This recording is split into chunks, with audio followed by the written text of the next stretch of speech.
Tonight, the Northern Edition. Good evening, all. I'm Shashina Roll. As always, it is so great to have you with us. Topping news, the nation's leader is signaling some light at the end of the tunnel for hundreds of displaced workers in the hotel sector. Today, Prime Minister, the Right Honorable Perry Christie, indicated that the government has made significant progress in securing a deal to get the hotels reopened on the Lucia Strip. Clint Watson has more.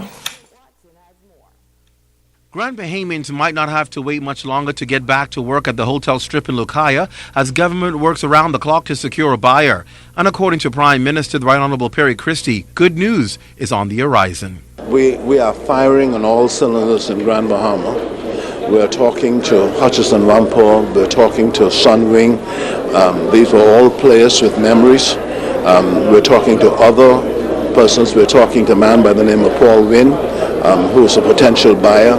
We're in discussions with him with the development here in New Providence and the developments in Grand Bahama. We're firing on all cylinders. We're very optimistic.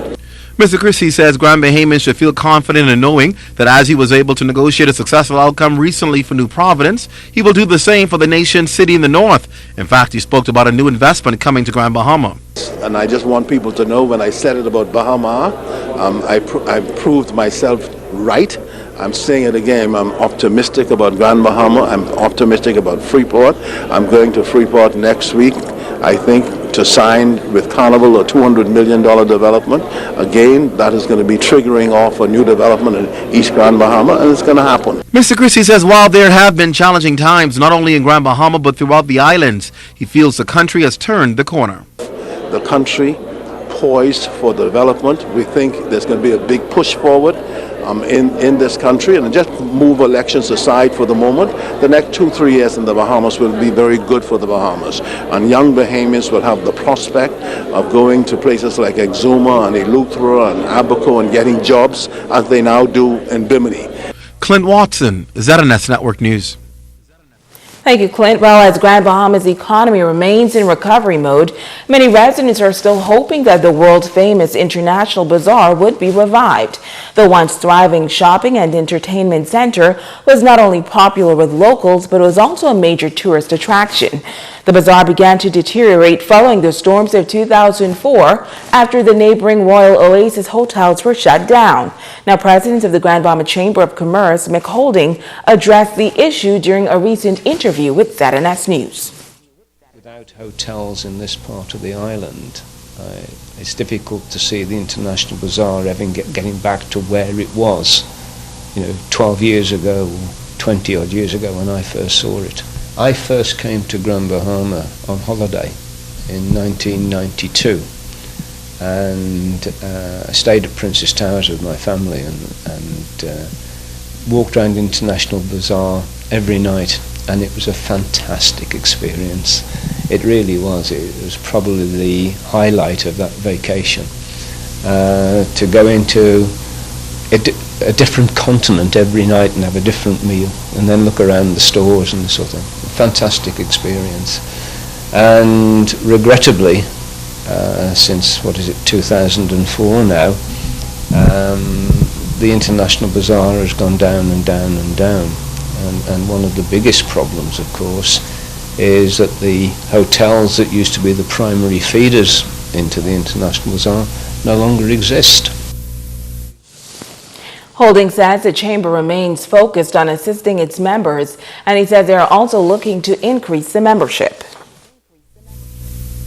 At the moment, we only represent a proportion of businesses in Grand Bahama.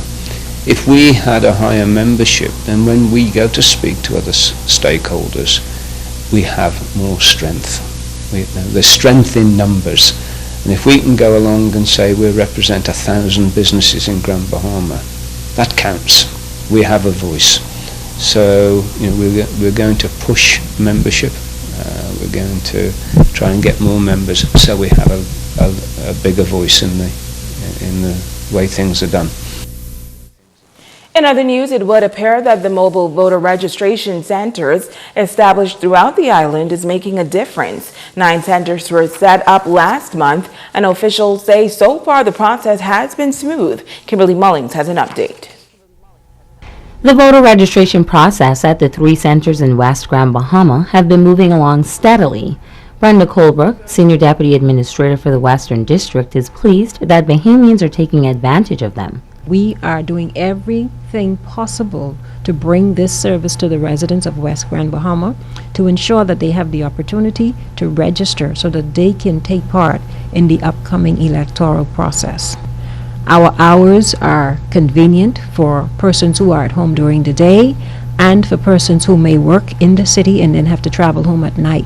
East Grand Bahama is reportedly ranked 3rd nationally when it comes to the number of persons registered to vote.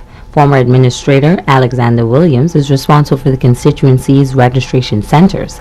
He says Administrator Harvey Roberts is reporting that all is well in the East.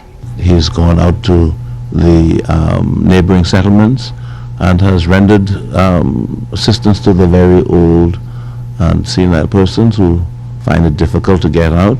And so we're showing that we really are concerned, and this is how it has to be done. Island Administrator Preston Cunningham is in charge of the registration centers in Central Grand Bahama, which have the lowest registration rate, the most active of them being the Education Center at Christ the King. Cunningham doesn't want Grand Bahamians to be rushed. No citizen who is eligible to vote in the city of Freeport, and indeed throughout Grand Bahama, could not have a valid excuse for not being on that register. Consultant to the Parliamentary Registrar Department, Dr. Cecil Thompson says from the 9 centers opened on January 23rd, 2,000 persons were registered, and he is most pleased with the progress in such a short time. Thompson added that 5 more voter registration centers will open this week: Port Lakaya, Sawyer's Fresh Market, both Solomon Stores, and Cosright. So that when members of the public go out to shop, all they need to do is to take in their purses or their wallet their 2012 voters cards, their passport, and after they would have completed their shopping, we will be there to provide that service for them. Kimberly Mullings, ZNS Network News. Well, the additional voter registration center in Port Lakaya will be opened Monday through Friday, and the other centers, Sawyer's Fresh Market, both Solomon Stores, and Costright, will be open Thursday through Saturday from 9 a.m. to 5 p.m. for your convenience. In news from the crime beat, former police officer Aubrey Carliston Darling, convicted of manslaughter in the death of Ashel Dino Roll yesterday after over a week of testimony, a jury in the Supreme Court returned a 7-2 guilty verdict. The former officer will return to court on Monday, May 9th for sentencing. Meantime, he was remanded in custody at the Bahamas Department of Corrections in New Providence. Roll was shot and killed over in Bimini in December 2007. His shooting death set off a riot over in Bimini, and the police station as well as police vehicles were set on fire.